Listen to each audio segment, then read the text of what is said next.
Merry Christmas, everybody.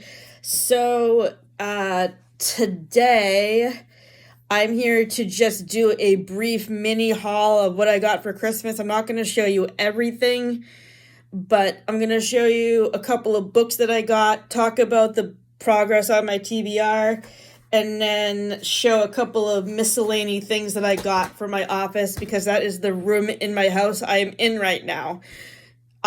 So for Christmas, I got 3 books. The first book is John Stamos' memoir, If You Would Have Told Me. I'm very, very excited to read this because if you don't know, besides Friends, Full House was one of my other top favorite TV shows growing up, and John Stamos' character, Uncle Jesse, was one of my favorite characters. If you liked Uncle Jesse too, please have mercy down in the comments. And as an adult, I realize now that I definitely relate to the Tanner girls from Full House a lot because their uncle is a musician, as is my uncle, who is a drummer in a band. The next book that I got was Britney Spears' memoir, The Woman in Me. As a big fan of Britney Spears' music, I'm very excited to read this book, but also listen to her music more introspectively as an adult and learning about what she went through in her life and matching up certain parts of her life to her songs. I think that's going to be really interesting to do, and I'm very excited to read this. And this is the third book that I got for Christmas. My mother bought this back for me from her conference that she went to in Ohio last month, and it's also autographed by the author. Hang on. Just getting that page up. See? So this book is about, first of all, it's called Roof Over Our Heads by Nicole Kronzer. And here's what it's about. Finn's life is all about theater. His older brothers and one of his moms are all actors, and his other mom is a director. They even live in an enormous historic mansion owned by the Beauregard, Minnesota's largest regional theater. Finn is desperate to be an actor too, despite the fact that he can never seem to remember his lines. When a new artistic director threatens to sell the Jorgensen house and kick his family out of their home, they decide to put on a show, an immersive 1890s experience unlike anything else out there. But will it be too much for his mom, Lula, who's recovering from cancer? Will Finn connect with his crush and deal with his longtime rival, Jade? Will saving the house save Finn's acting career? Funny, warm, and full of pretend like Victorian hijinks. This is a novel for anybody looking for a place to belong. So I am really, really excited to read this book.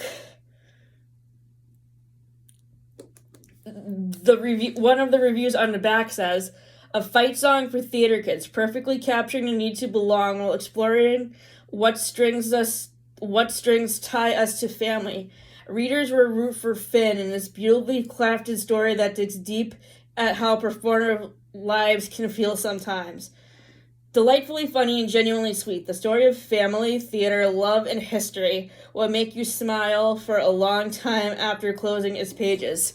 So, as you guys know, this blog is primarily a theater review blog, and I'm very, very excited to read this book, and I will review it at a later date.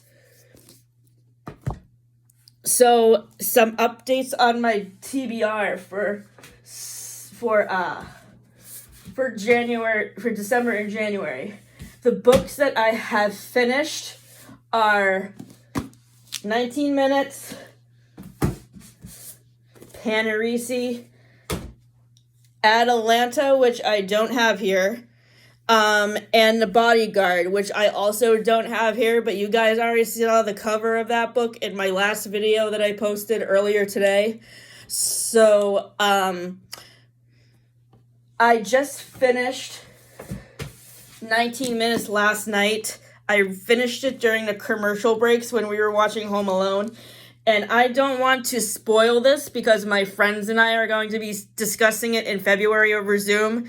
And I don't want to spoil anything in it for them. So I'm not going to say anything about what happens or go into details of what the characters deal with. So no spoilers here, but I am going to say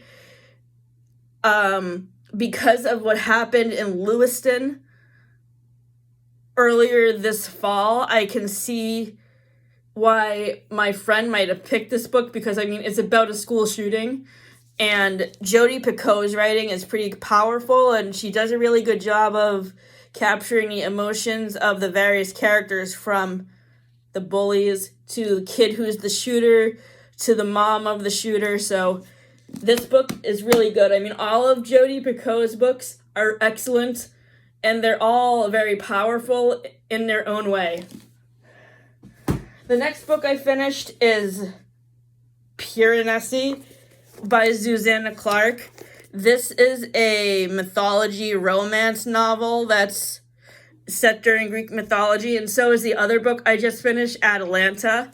So I really liked both of these books. As you can tell, I'm very into romance novels, and I recently got into Greek mythology, two other Greek mythology novels that I have read are Circe and Son of Achilles. Both are really highly recommended, and I'm planning on reading both of those again, actually.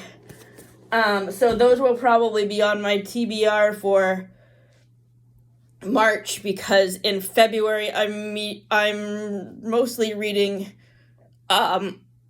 romantic comedy books. The next book I wanted to update on is Cinder. So Cinder is in the Lunar Chronicles series by Marissa Meyer. It's the first book in a series of 4 books. So this is basically a science fiction interpretation of Cinderella. And basically the reviewers who have reviewed it call it a combination of Cinderella and Star Wars, which is pretty cool. So in this modern interpretation of Cinderella is a robot, and it's a very interesting way to interpret Cinderella, how Cinderella has a relationship with her human family and also the prince. So I think this is a pretty neat book, and I highly recommend it, especially if you're a fan of Cinderella. I am currently on page 181, chapter 20. And finally, the next book I wanted to talk about is a holiday romantic comedy book called Kissing Kosher. It's about this kid named Ethan who gets a job at the bakery that competes with his family's bakery. They have been in competition with each other for 50 years, and their grandparents were the people who started the bakeries. So Ethan goes into business for Avital, and they have a co-workers to lovers dynamic going on, and the slow buildup of their relationship is really good.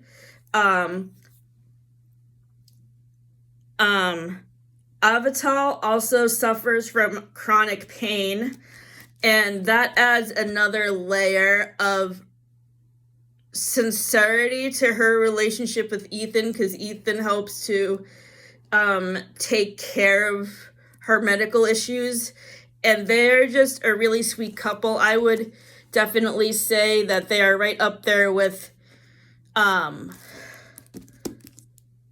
Nora and Charlie from Book Lovers, which is another romantic comedy book I just finished by Emily Henry. So right now I am on chapter 34, and there I have about